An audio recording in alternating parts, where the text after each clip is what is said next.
everyone, it's Taylor here. Today I'm going to share with you how I created these colorful teacher tags. I'll be giving you a tip on how to get those pencils perfectly spaced out in two different options, one with a little bit of white space and one with no white space. So let's get started with the supplies I'll be using. The pencil comes from this cute Tag Team Teacher set, and I'll be using the Thank You So Much from Hand Lettered Sentiments, along with Tag Stacklets 2, Stitched Frame Stacklets 2, and Stitched Circle Stacklets, along with tag reinforcements. I have my double-sided foam sheets and window acetate to create a few shaker elements, and to fill those, I'll be using drip drops, full of heart, and snow flurries. I have several different mini ink cubes in a rainbow of colors, and I'll also be using Oreo and StazOn inks. And to make those pencils evenly spaced, we're going to use this corner magnet piece that comes from the Misty Creative Corners set. I'm going to start by setting that magnetic piece up in my Misty towards the center. I want to make sure there is enough space to move both up and to the side so that I can vary the length of the pencil. So next I'm going to grab that pencil from the stamp and set it up at the top of the tag. I'm going to stamp the first layer down with red ink. This is our Cherry Pop ink. Now the important part is once you've stamped that first pencil, you're going to move your magnetic piece up and over. So I counted up 2 grid lines on my paper and over 2 grid lines. I washed my stamp and then I'm going to stamp in orange. Then again I'm going to move it up 2, and this time I moved it over 1. So I'm varying both the length of my pencil and keeping the spacing between each pencil exactly the same. So this time I've moved in the other direction, so my pencil will be a little longer this time. I'm washing my stamp between each layer of ink and varying the length of the pencils as I go. So here we have the Cookie Monster, and then I'm going to finish going up another 2 and over 2 and finish with the Jelly Donut ink. Now once that's finished, I wanted to leave a place at the bottom for my daughter to write her name. These will be going to my daughter's teachers, so I placed that stamp down at the bottom and inked that with the Oreo ink and finished it off with a few different sentiments. I put the From sentiment inside those lines that I just stamped, and then I'm using Number One Teacher and Thank You to stamp inside 2 of the pencils.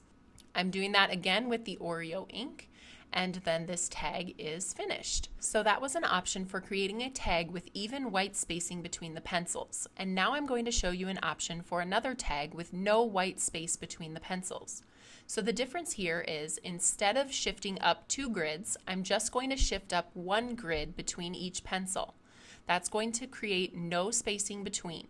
I'm not shifting left and right with my magnetic piece at all because I thought this one looked better with the pencils lined up perfectly from top to bottom. So I'm again washing my stamp in between each layer and just shifting up 1 grid as I stamp those different colors. Now it is important to note, because there's no spacing, you have more area to cover on this tag and you need to choose a few more ink colors. So I have a few different greens. I started with a couple of pinks at the top, so just fill in your rainbow with whatever you have in order to fill pencils from top to bottom. My colors are Strawberry Milkshake, Lollipop, Cherry Pop, Candy Corn, Pineapple, Lime Zest, Cilantro, Sprinkles, Cookie Monster, Blueberry. This here is the Jelly Donut, and then I'm going to finish with Plum Punch. Now once those are all stamped, I'm again going to add the same line at the bottom for my daughter to sign her name. I'm adding that with Oreo ink, and then I will place that From stamp within those lines and add the Number One Teacher and Thank You to 2 of the pencils. Once the stamping is finished, I'll have 2 tags, one for each of my daughter's teachers, and I'd love to hear which one is your favorite, the one with white space or no white space. I added the white tag to a slightly larger black layer, and I'm going to use our tag reinforcements die cut from Cherry Pop cardstock to add around the open hole in the tag, just for a little bit of extra stability as I tie those around a jar.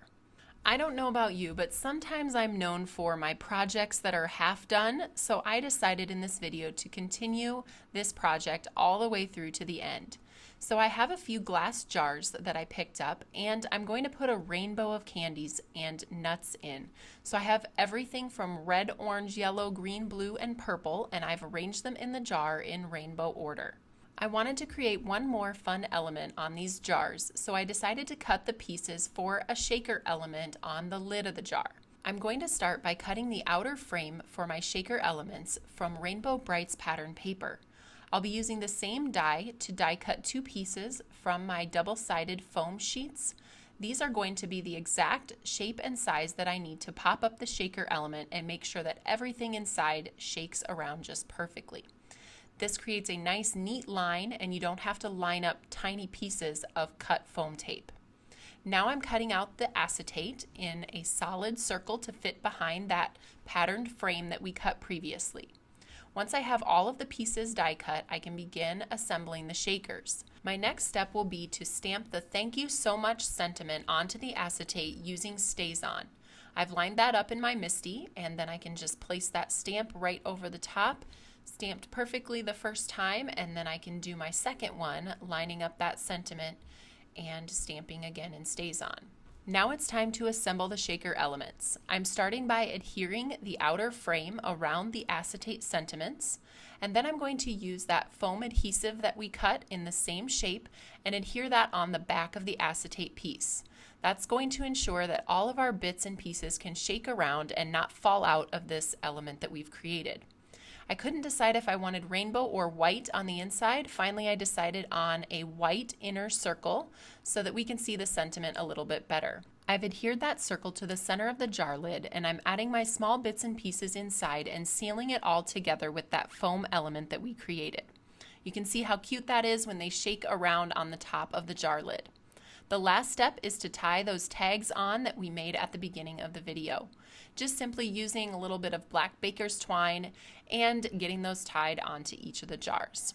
Hopefully I've given you a little bit of inspiration for showing our appreciation to the wonderful teachers in our lives. Thanks so much for tuning in for today's video. You can find all of these products at the Tailored Expressions web store at tailoredexpressions.com.